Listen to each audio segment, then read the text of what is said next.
ሙሐመድን አይሁዶች ቻሌንጅ ያደረጉት ምን አይነት ቻሌንጅ ነው የሰጡት? ከአንተ በፊት የነበሩት መልእክተኞችን እንድናምናቸው ከሰማይ ቁርባን ያቀርባል፣ ነብይ ነኝ የሚለው አካል ቁርባን ያቀርባል። ከዛም ደግሞ እሳት መጣ፣ ያንን ቁርባን ስትበላለት ነው ነብይ ነው ብለን የምንከተለው አሉ።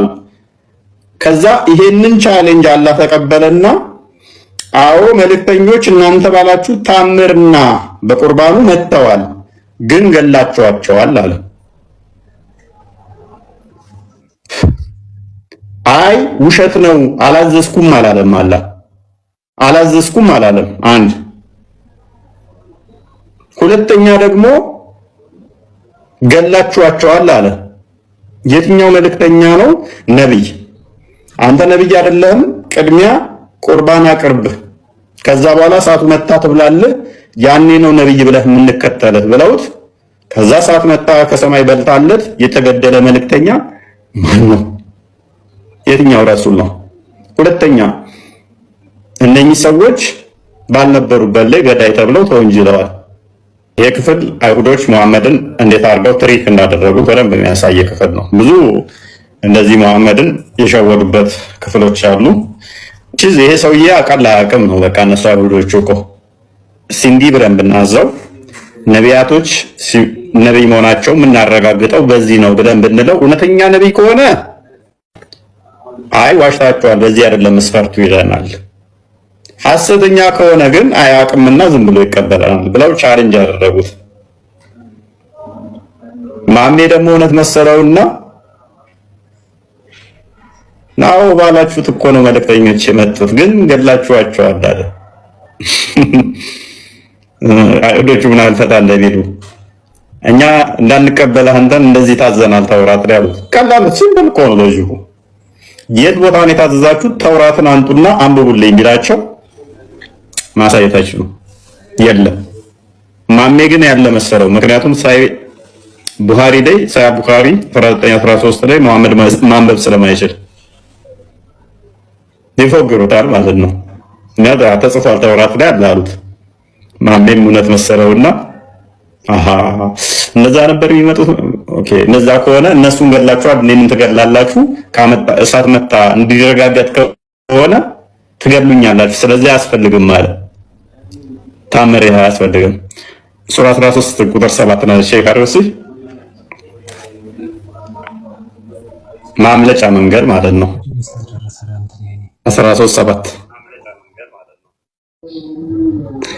እነዚያ የካዱት በእርሱ ላይ ከጌታው ታምር ለምን አልተወረደም ይላሉ። ለምን ታምር አልተወረደም ይላሉ? አንተ አስፈራሪ ብቻ ነህ።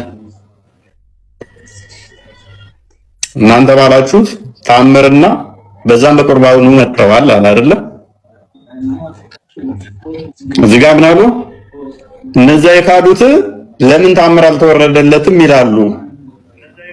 አንተ አስፈራሪ ምንድነህ? ብቻ ነህ።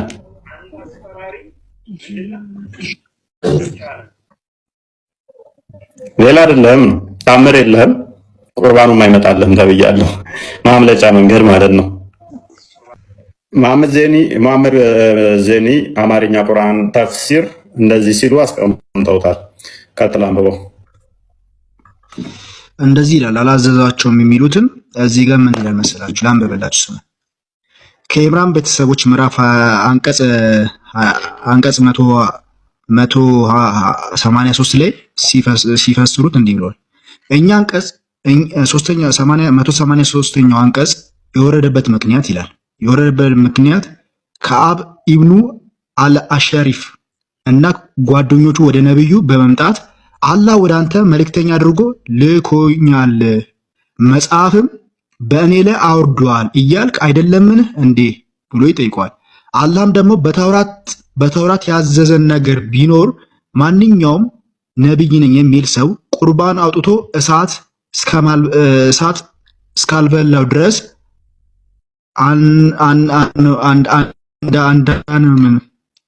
እንዳናምን ነውና ይህ ካደረገ እናምናለን በማለታቸው ይህ አንቀጽ ወረደ ይላል። በተውራት ላይ ምን ታዘናል ነው ሰዎቹ አርጉመንታቸው።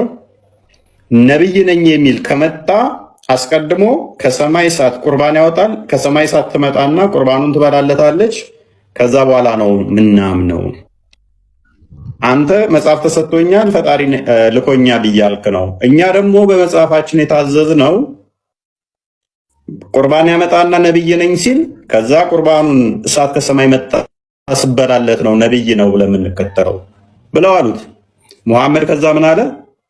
አላህ መገለጥ አመጣልኝ አለና አዎ እናንተ ባላችሁት መልእክተኞች በታምርና በቁርባኑ መጥተዋል፣ እነሱን ግን ገላችኋቸዋል አለ።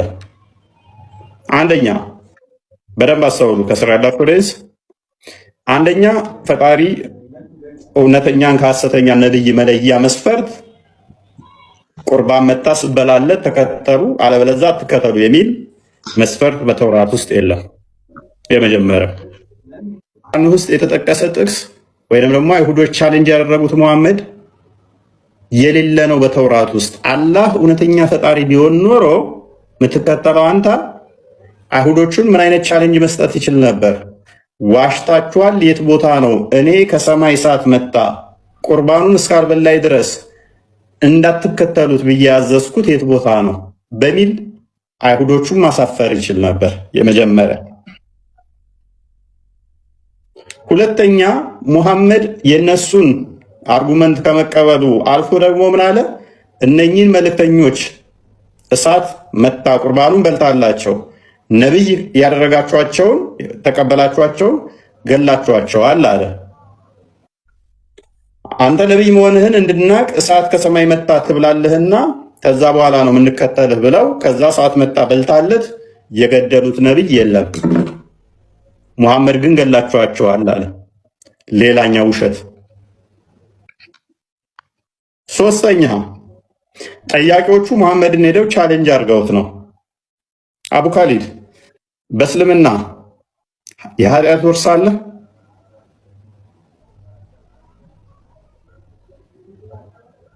አቡ ካሊድ ወይ የኃጢአት ሌላ ሰው በሰራው ወንጀል አንተ ትጠይቃለህ? አልጠየቅም። ሰዎቹ ባልገደሉበት ታዲያ ለምንድን ነው ገላችኋቸዋል የሚላቸው? አንተ አሁን እኔ እያልኩ ያለሁት እኔ ስለ ተአምራቱ ነው የነገርኩ ያለሁት። ስለዚህ ከሆነ ኢሳት ምናምን ከሆነ whatever it is ገድሏለሁ። ምክንያቱም እነኚህ ሰዎች በሙሐመድ ጊዜ ያሉ ሊገሉ አይችሉም። ምክንያቱም በሙሐመድ እና በኢሳ መካከል ነብይ አለ? መልስልኝ። ነብይ የለም። በሙሐመድ እና በኢሳ መካከል ስንት ዓመት ጋባ አለ? እሱ ለጊዜ እውቀቱ የለኝም። ወደ 600 ዓመት። እነኚህ ሰዎች ገለዋል ካልካቸው እድሜያቸው ስንት ነው ማለት ነው? ከ1000 ዓመት በላይ የቆዩ ነበሩ እያልከኝ ነው?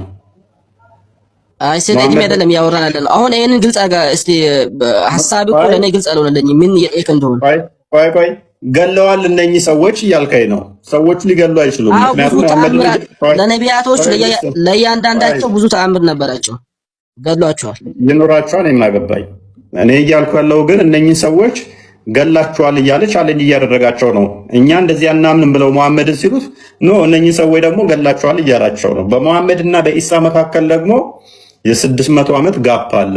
እነኚህ ሰዎች ካልገደሉ አይ ከ600 ዓመት በፊት ሌሎቹ ገለዋል ምትል ከሆነ እነኛ በገደሉት እነኞቹ ገላችኋል ተብለው ሊጠየቁ አይገባል። የሚገደሉት በዚህ ተአምር አይደለም። ሁሉም የተለያየ ተአምራቸው ይለያያል። የመጡበት ተአምር አቡካዲ ግዴታ ኢሳት መሆን አለበት እንዲገደሉ። በሽታው ጸንቶብሃል። ቁርአኑን አንብበው ድገምና ቁርአኑን ፊት ለፊት አድርግልኝ። አይ በሽታው እየጠናብህ ነው። ቆይ ክፍሉን አንብበው። አይ ስላወኩብህ ነው ስለነቃሁ። በሽታ አይደለም ነቅቼብህ ያመጣኸውን እንትን ለዛ ነው አንብበው። በሽታው ገብቶ አመጣበት ነካድ እኔም ተረድቼዋለሁ እኮ አንብበው እስኪ አንብበው። አሁን ዝም አትበል፣ አንብበው። እነዛ ለማንኛውም መልእክተኛ ኢሳት የምትበለው የሆነ ቁርአን እስኪያመጣልን ድረስ ላናምን አላህ ወደኛ አዟል አሉ። አንተ እያልክ ያለው ቀጥል፣ አንብቡ። ይሄንን የታዘዙበትን ማስረጃ ሲጠኝ ነው እኮ። ቆይ አይ ያውራን ብኔ ጥሩ ነው። አንብብ። ምንም የገባህ ነገር እኮ ስለሌለ አስቸጋሪ ፓርቱ እሱ ነው። ቆይ አንብቡ። አይ እኔ በደንብ ገብቶኛል። ቀጥል፣ አንብቡ። ወደኛ አዟል ያሉ ናቸው። መልእክተኛው ከእኔ በፊት በተአምራትና አሉ በተአምራትና በዚያም ባላችሁት በተአምራት እዚህ ጋር በተአምራትና በዚያም ባላችሁት ቁርባን በእርግጥ መጥቶላችኋል። እውነተኛ ከሆናችሁ ታዲያ ለምን ገደላችኋቸው ባላቸው አለ። ይሄን ያለው ማን ነው? አላህ። እዚህ ጋር ምንድነው የሚለው? በተአምራት። ይሄንን ለምን ረሳኸው አንተ? ለምን ለማንበብ አልፈለክም? በተአምራትና በዛ ባላችሁት ነገር እኔ ታምሩልሽ ፕሊስ ፓኒክ አታርግ። የመጡት በታምራትና በቁርባኑ ነው አይደለም? በተአምራት ብዬ ያለው መጀመሪያም የተለያየ አላህ ለነቢያቶች ሲልካቸው የየራሳቸው ተአምር ሰጥቷቸዋል። ግዴታ ቁርባን መሆን የለበትም። እሳትና ቁርባን መሆን የለበትም። ይበቃ። ለዚህ ነው ድንቁርና ከተጠናወተ እናንተ ባላችሁት መጥተዋል እያለ አይ ግዴታ አይደለም ይለናል። በዚህ መጠን ነው ባይዘ ሴጣን ሲጫወትባችሁ አይምሮ ላይ ሲቆጣጠራችሁ እዚህ መሀል እያያችሁ እንዳታዩ እየሰማችሁ እንዳሰሙ ድንቁርና እንዲጠናወታችኋል። አይሁዶች ቻሌንጅ ያደረጉት ምን አይነት ቻሌንጅ ነው የሰጡት? መልእክተኞች ከአንተ በፊት የነበሩት መልእክተኞችን እንድናምናቸው ከሰማይ ቁርባን ይመጣል፣ አይምን ቁርባን ያቀርባል። ነብይ ነኝ የሚለው አካል ቁርባን ያቀርባል። ከዛም ደግሞ እሳት መጣ። ያንን ቁርባን ስትበላለት ነው ነብይ ነው ብለን የምንከተለው አሉ። ከዛ ይሄንን ቻሌንጅ አላህ ተቀበለና አዎ መልእክተኞች እናንተ ባላችሁ ታምርና በቁርባኑ መጥተዋል፣ ግን ገላችኋቸዋል አለ። አይ ውሸት ነው አላዘዝኩም አላለም። አላህ አላዘዝኩም አላለም። አንድ ሁለተኛ ደግሞ ገላችኋቸዋል አለ። የትኛው መልእክተኛ ነው?